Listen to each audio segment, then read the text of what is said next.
Hello, friends. Today we'll be discussing intertwined themes like colonialism, land, and empire in relation to Israel's ongoing illegal occupation of Palestine. Now, I get that there already may be some discomfort, and I can understand why, because most of us grew up hearing that what happens in the Middle East is complicated or just a conflict, but it isn't that. Why, you may ask, that I feel so passionately about this topic? Well, it's a part of me. Yes, I was born in America and I live in America. I am half American, but I do have a father who is a Christian Palestinian immigrant from Al-Quds, Palestine. My family lives through daily experiences with military checkpoints, occupation, home evictions, and other topics that are either misunderstood or just completely flat out ignored. Hearing these experiences, not only from my family, but from random strangers online, has made me want others to understand the effects of occupation that those of us living in a free country may not fully grasp. Then we can learn that it is not necessarily a complicated nor political topic, and that these populations suffer from it just simply because of their geographic location. Another thought I want us to think about is how you cannot necessarily be a full-fledged activist, but then pick and choose which communities you want to fight for and which ones you don't. If you don't want to support people in Palestine, if you don't want to support people in Congo, or if you don't want to support the Native American rights while we are living on stolen land here in America, then maybe going out and fighting for a better world is more of a thought for you than an actual action you want to take. I will explain the colonial techniques that empires put Palestinians through on the daily to show you again that this is not something that is really complicated, but rather something the world wanted to hide the truth from us about for so long, about what happens to these occupied communities. And second, I hope that one of these three viewpoints that I share with you will really stick to you and help you want to go out and fight for a better, more equal world yourself. The first viewpoint I want to share with you is in regards to Amnesty International's research on Israel's apartheid system inflicted on Palestinians and the illegal occupation in places like Gaza and the West Bank that is shown to be growing more destructive by the day, stating that everyday life in Palestine requires navigation through a complex system of military checkpoints, fences, walls, military bases. Israel's tight grip over all matters of life in Palestine, from the population registry to the water and electricity supply, allows it to implement a draconian system of control over Palestinians.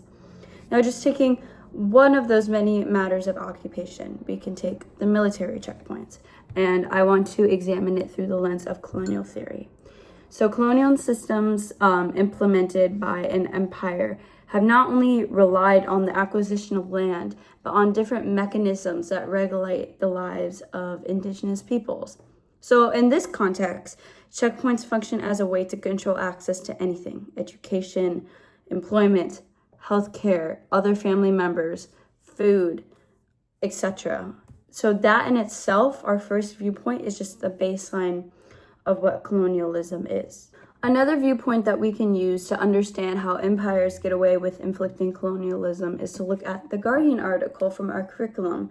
Now, this article examines a more familiar country to us, the United States of America.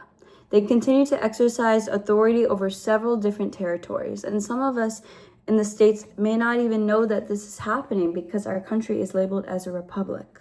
Now, the Guardian states that this self-image of the U.S. as a republic is consoling, but it is also costly. Most of the cost has been paid by those living in colonies and or around military bases.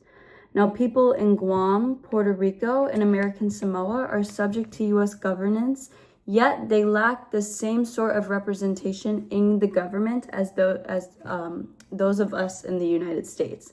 And this shows that colonial relationships can take many different forms.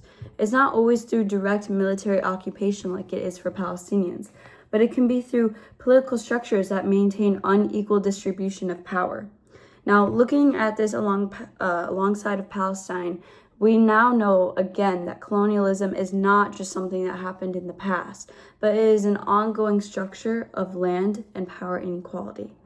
It makes us ask why and how do these empires get to choose the political, economic, and land setup of a population and its people? Another example of colonialism, apart from the colonial theory and the US's actions, we can use home seizures. This Al Jazeera article illustrates a pattern of colonialism that seeks to establish permanent control over a population by expanding the settler population.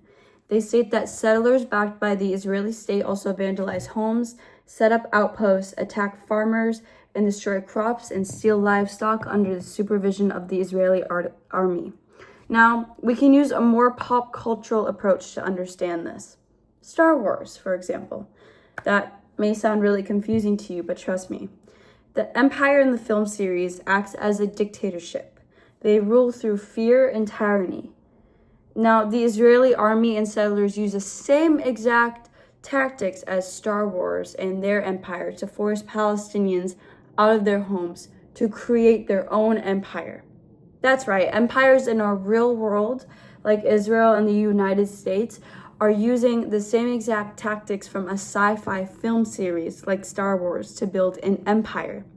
So whether we are talking in Star Wars or in real life, this is all a strategic method to help remove Palestinians from their own land through territorial acquisitions. So, concluding this discussion, I hope you walk away with a deeper understanding of how themes like land, empire, and colonialism are not just historical concepts, but it is still a force that continues to shape people's lives today. We examined military checkpoints through the lens of colonial theory. Then we compared Palestine to other forms of colonization caused by the American empire. And then lastly, we looked at home seizures through a real-world example, but also through the lens of Star Wars.